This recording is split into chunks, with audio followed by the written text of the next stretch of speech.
en la conferencia de prensa mañana, desafortunadamente no le dieron la palabra y pues ahorita habrá un convivio muy breve con los corresponsales de La Fuente con motivo del Día de la Candelaria. Reporta el mismo presidente López Obrador que el pasado 6 de enero le tocó el niño Dios, el niño Jesús de la rosca, le tocó a nada más y nada menos que a Liliana Noble y a Omar, te le digo cómo se apellida, para que lo podamos tener por ahí y que usted pueda saber cómo estuvo lo de los tamales. Está muy interesante eso. Omar Niño, de San Luis Potosí. La primera, Liliana Noble, lleva 300 tamales oaxaqueños de Tlaxiaco. Y el segundo, 3 zacahuiles. Si usted no sabe qué es un zacahuil, bueno, pues es un tamalotototototote que alcanza para mucha gente. Entonces lleva 3 tamales, 3 zacahuiles ahí de la capital de San Luis Potosí. Voy a ver si hay posibilidad de que podamos enlazarnos con él. Y no, mire, de todos modos, vámonos a lo que nos truje, como dice don David, que le encanta esa frase, y hablar precisamente de esa conferencia de prensa mañanera que, como siempre, no tuvo desperdicio. No tuvo desperdicio porque hoy el presidente López Obrador dio a conocer muchísimos datos sobre la oposición, sobre pues lo que están haciendo, varias exhibidotas que hace una y otra vez.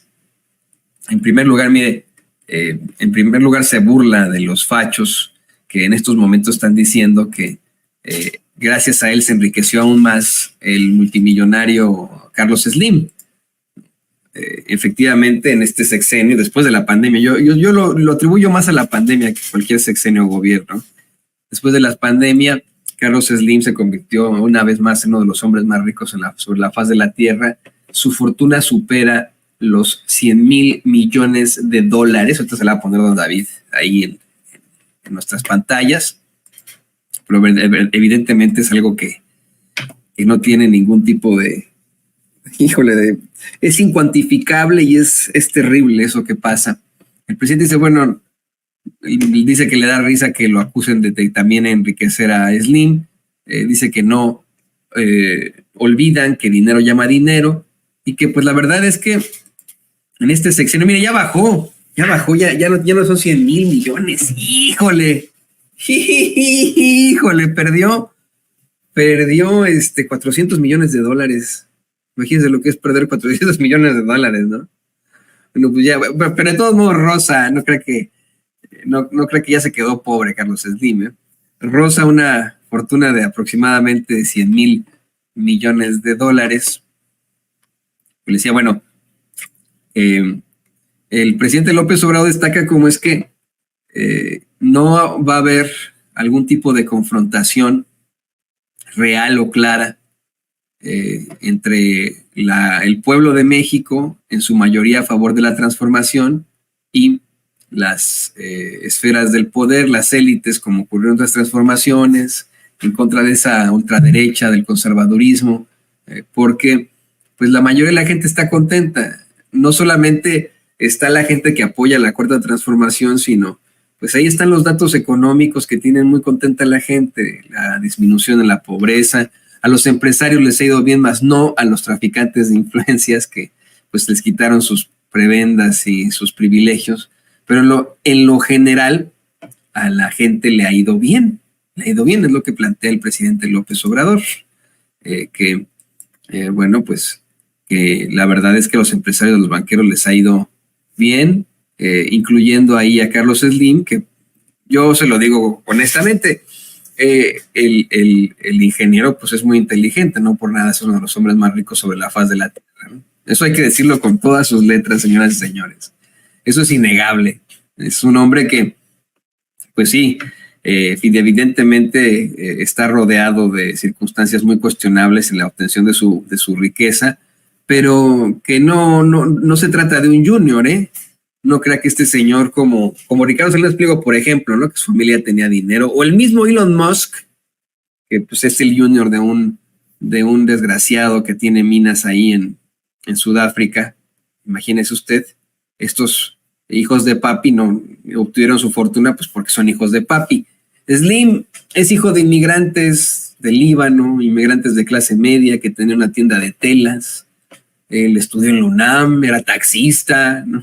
En su juventud, en sus años mozos. Entonces, de que, lo digo con mucho respeto, de que el viejo tiene intelecto, pues tiene intelecto. De que es inteligente, pues es inteligente, eso es innegable. Tan inteligente que en lugar de estarse confrontando con López Obrador como lo hicieron otros millonarios, como lo hace Ricardo Salinas Pliego, por ejemplo, en lugar de estar en este tipo de estupideces, pues se ha aliado del gobierno, ha colaborado con el gobierno y efectivamente pues hoy su fortuna roza los 100,000 millones de dólares. No sé en cuánto ande la fortuna de Ricardo Salinas Pliego, don David, que mire, cualquiera la quisiera, ¿no? La de Ricardo Salinas Pliego, pero es alguien que evidentemente sufre mucho por no estar en este tipo de niveles. Ya ve que aquí cuenta muchísimo esa inseguridad, ¿no? Que para algunos es incluso fálica, inseguridad fálica, y pareciera que estos millonarios se la pasan midiéndose la fortuna, ¿no? A ver quién la tiene más grande, la fortuna. Y esto les causa mucha inseguridad a algunos, ¿no? O sea, yo le digo que a partir de los 1,000 millones de dólares que una persona pudiera obtener, tiene 13,000, nada que compararse con 100,000, ¿no? Pero miren, de todas formas, a partir de los 1,000 millones de dólares, igual un poquitito antes o mucho antes, una persona que tenga esta fortuna de 1,000 millones de dólares, pues ya tiene la vida solucionada por generaciones para él y para su familia, ¿no? Puede mandar a sus hijos a cualquier universidad, a sus nietos, bisnietos, puede comprarse una casa donde esa persona quiera, puede atenderse en cualquier hospital de cualquier circunstancia, ¿no? O sea, su vida está solucionada. Es inalcanzable y es inagotable una fortuna de 1,000 millones de dólares. O sea, imagínense 13,000 como la que tiene Salinas Pliego, o 100,000 como la que tiene Carlos Slim, ¿no? Pero bueno, le digo yo que a pesar de eso, ¿no? Estos multimillonarios, por mera ambición, porque no les sirve de nada tener cada vez más, ¿no?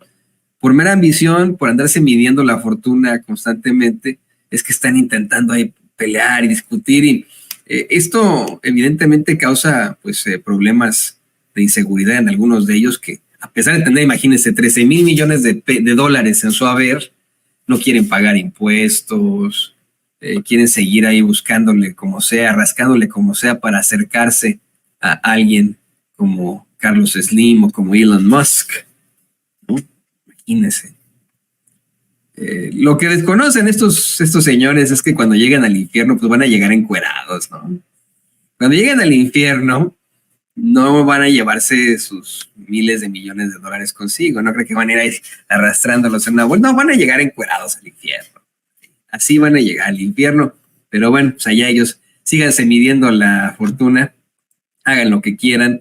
Lo que sí es que, le digo, el presidente divide a esa oposición ahora en dos, ante las preguntas que le hace el legendario periodista Miguel Reyes Razo, de quien habla muy bien y se avienta en una conversación, pero mire, larguísima, el presidente López Obrador y él, ¿no? Recordando viejas batallas, recordando circunstancias de antaño, muy interesantes. Pero en esta plática que tiene con Reyes Razo, el presidente López Obrador minimiza a un sector de la oposición como meros traficantes de influencia. Dice que hay dos tipos que la oposición en estos momentos se divide en dos. Una, la que sí es la oposición auténtica, la oposición que tiene pues una ideología, que tendría una ideología, y esa es la que pues, es en todo caso respetable, y la otra que está compuesta con puros traficantes de influencias, más no empresarios, ¿no? Esos a los que les permitieron tener pues una serie de privilegios para cometer abusos y que pues ya no tienen esos privilegios, que se los quitaron. Así la minimiza como meros traficantes de influencias. No sé si en esto está incluyendo a Ricardo Salinas Pliego, que eso, híjole, pues vaya que sería dolorosísimo como de alguna otra forma pues adversario o parte de ese sector opositor para alguien de la inseguridad de este tipo, ¿no? Ahora bien, Reyes Razo le suelta la pregunta muy dura a López Obrador, una pregunta que provoca que López Obrador le diga, mejor cambia de ejemplo. Pero creo que vale la pena que también analicemos esta circunstancia, porque muchos de ustedes aquí en Sin Censura, en nuestros chats, cuando hacemos una corresponsalía, cuando nos llegamos a conocer en persona, que nos abrazamos, que vamos a comer juntos y etcétera, que nos invitan a su casa, muchos de ustedes nos han dicho, si por mí fuera, reelegiríamos a López Obrador lo que pudiéramos. Y bueno, siempre nosotros les decimos, nosotros no estamos de acuerdo con la reelección, de ninguna forma, así sea Nelson Mandela, pues no estamos de acuerdo con la reelección. Sufragio efectivo, no reelección, así debe de ser. Démosle un tiempo a los políticos y demos chance que esos políticos sienten las bases para que a partir de ahí, como ocurre con la cuarta transformación, se pueda construir. Pero tener a alguien tanto tiempo en el poder, miren, la mayoría de los casos no funciona, Ha funcionado, por ejemplo, en el caso de FDR, de Franklin Delano Roosevelt, el único presidente estadounidense que consiguió reelegirse varias veces, tuvo mucho tiempo en el poder, y eso, pues a partir de la crisis del 29, de la que sacó del fango al país, se tuvo que enfrentar la Segunda Guerra Mundial, ¿no? Un gran presidente, Franklin Delano Roosevelt, u otros que han sido, bueno, pues padres y madres de la patria, pero en lo general no conviene que se quede una persona durante mucho tiempo. Lo que sí conviene es que pueda ser un líder moral, un líder que se mantenga al margen de la política, pero que pueda ser un elemento de consulta por el bien de su nación. Miren, Reyes Razo le pregunta a López Obrador qué pasa si ahora que se retire hay una desviación, una rectificación, si hay condiciones internas que pudieran frenar o atenuar el movimiento de la cuarta transformación. Esta pregunta va sobre el tenor de la reelección o de que se mantenga todavía en la política, algo que le han criticado y que temen mucho los adversarios de López Obrador, ¿no? Temen que sea otro maximato, ya saben. El presidente dice, bueno, a ver, te contesto de manera sencilla, Miguel, mejor cambia de ejemplo. Y aclaró que pues no desea que eso suceda, pero que no piensa que vayan a haber problemas a futuro, que considera que se tiene un muy buen porvenir en México y que sí se dejaron las bases puestas perfectamente para que no haya necesidad de este tipo de circunstancias. Ahora, sobre su desaparición absoluta de la política tan pronto termine su mandato, yo sigo pensando que es un grave error. Le sigo yo a usted presentando el ejemplo de precisamente el gran Nelson Mandela. Nelson Mandela fue presidente de Sudáfrica después de haber conseguido pues emancipar ese país del control de personajes muy oscuros y racistas que establecieron un apartheid en ese país. Un apartheid racista en el que los mismos, ándele, qué buena foto, esa es la mejor foto del gran Nelson Mandela, don David. Ese gran Nelson Mandela que, mire, honestamente verdaderamente hizo mucho por su país. Después de ser presidente, pues él se retira de la política, pero continúa recibiendo a otro tipo de políticos y políticas que piden su consejo hasta el día de su muerte. Así ocurre con Nelson Mandela. Se mantiene como uno de los padres de la patria de Sudáfrica. Y lo mismo con el general Lázaro Cárdenas, a propósito de las preguntas de Reyes Razo. Lo mismito con el general Lázaro Cárdenas, a quien acudían expresidentes, generales, políticos en lo general, en lo general en particular, para hacerle preguntas. Iban a su casa, los atendía, les daba un consejo y se mantuvo al margen de la política, ya no ejerció más la política, pero fue un líder moral. Yo creo que ese tendrá que ser el caso de López Obrador. No se puede ir nada más así. Yo sé que él lo hace en el ánimo de que no le estén chingando, que digan, ay, miren, ya ven, se convirtió en otro Plutarco Elías Calles, el nuevo maximato, puso a Sheinbaum. No, pero déjense de tonterías, hombre. Pues, y la verdad es que esto le debería importar muy poco al presidente López Obrador. Si quieren decir que es un nuevo maximato, pues que coman popó y ya. Él debería seguir aconsejando a las siguientes generaciones de la cuarta transformación e incluso de la oposición. Mire, ahora que es esta distinción entre las dos oposiciones, también quiero insistirle yo en que es absolutamente necesaria una oposición en México. No, no todo puede ser una ideología, no todo puede ser un partido o una alianza de partidos. Tiene que haber oposición, tiene que ser una oposición responsable. La que existe en esos momentos no, es la peor, no es responsable ni nada. Es la peor oposición que hemos tenido en la vida, pero de que existen todavía personajes que podrían representar esa oposición con su ideología conservadora, claro que los hay y son necesarios para el discurso, para el debate. Esos que se dan cuenta de cómo la están regando absolutamente con personajes como Xóchitl Gálvez, reviviendo a infames y nefarios como Calderón, como Fox, como Cedillo, ¿no? O sea, hay personas en la oposición que sí lo hacen por ideología y que podrían ser una representación ciudadana muy distinta, una oposición más creíble, que a lo mejor tendría más posibilidades de hacerse del poder una vez más. No, esta es una porquería, es una mierda, ¿no? Es la peor generación del PAN, es el PRI de siempre, pero el PRI ya del acabose, el PRD ya inexistente. Ya, ese es el final de esta oposición. Efectivamente se necesita una oposición responsable que pueda oponerse al poder, que pueda más bien cuestionar a ese poder, como dice el muy misógino de Víctor Trujillo Broso, otro infame, otro nefario, otro hipócrita cínico, mentirosón, aparte todo misógino, pero mentirosón, pero que utiliza mucho esto de que hay que cuestionar el poder. Bueno, pues él no lo cuestionó en su momento.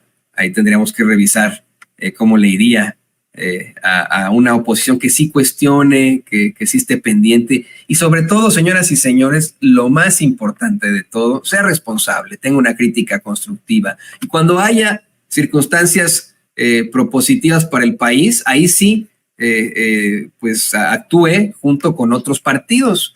Hoy tenemos esto de el PRI y el PAN sumándose a la propuesta de López Obrador para una reforma a las pensiones de los trabajadores. Esto es subirse al barco, ¿eh? Esto es electoral.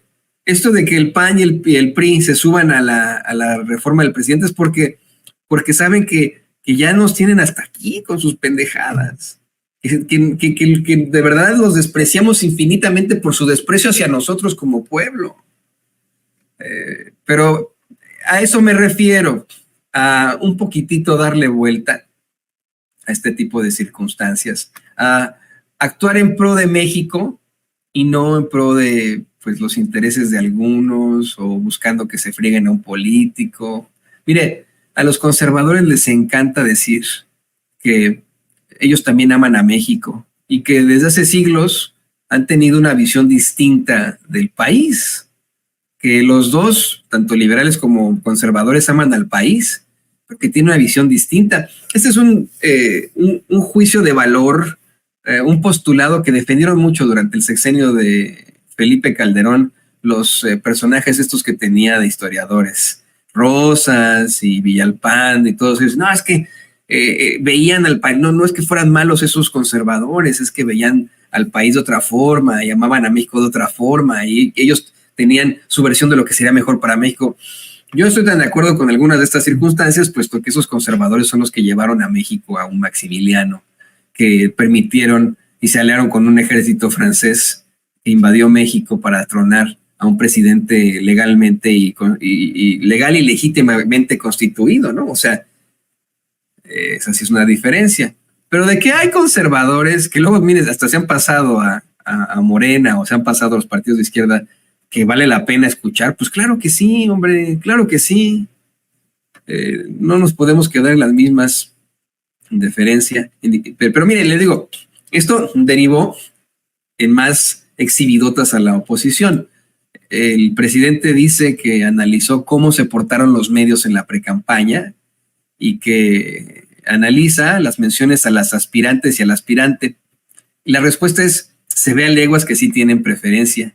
Y todavía dicen que no. Pues sí, la preferencia es a Xóchitl Gálvez. Aquí, mire, todos los días le llevamos el análisis de qué tan tendenciosos están los medios de comunicación corporativos. ¿Cuántas veces no le he dicho yo hasta parezco taravilla y me llevo desafortunadamente los ataques de personas en el chat que dicen que es que los harto y no sé qué? Bueno, si los harto ahí está, ya sabe, Loretito, para que lo vayan a ver, ¿no?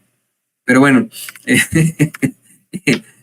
perdón que repita tanto esto, pero efectivamente, muchas veces en este análisis de qué tan tendenciosos están los medios de comunicación, vimos cómo a Xóchitl Gálvez en las fotos la ponen heroica. Alguien que, mira, una señora a la que le encanta la payasada, que ha, vamos, quedado muy mal ante el pueblo de México, la ponen como si fuera el Che Guevara, ¿no? O sea, o Nelson Mandela, imagínense, esto es hasta sacrilegio, usted me permite, pero la ponen, pero bueno, pero como si se tratara de Nelson Mandela, del Che Guevara en sus pantallas, y todo el mundo habla de ella, cómo la ha protegido Adela Micha, cómo la ha protegido Ciro Gómez Leiva, cómo la ha protegido Loret de Mola, Brosito, Víctor Trujillo, cómo, o sea, escuche lo que dicen estos personajazos de la señora. Bueno, López Dóriga, ahí se lo veo más bien en una contraposición constante, ¿no?